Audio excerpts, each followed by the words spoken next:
Mavuno yanayokubalika. Bwana Yesu asifiwe. Mavuno yanayokubalika mbele za Mungu yana vigezo vyake na vipimo vyake. Kama vile viwango vya baraka ulizopata, mali unazomiliki na mambo ya amani na furaha yaliyogusa maisha yako, yote ni mavuno mbele za Mungu. Ni muhimu sana kumtolea Mungu mavuno kwa sababu ni kipimo cha kumpenda Mungu wako.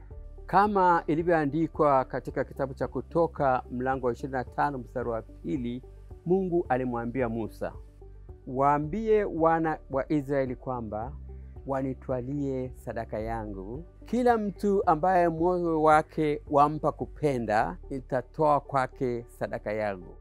Ikiwa mavuno ni mapenzi ya Mungu, kama ilivyoandikwa katika kitabu cha Kutoka mlango wa 23 mstari wa 16, hivyo kutoa mavuno ni mapenzi yatakayetuingiza mbinguni.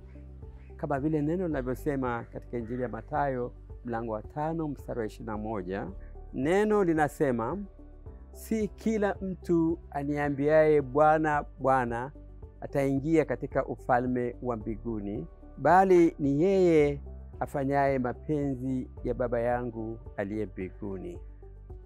Na kusihi katika jina la Bwana, utoe mavuno yako kama uwezavyo, kwa kadri Mungu alivyokubariki.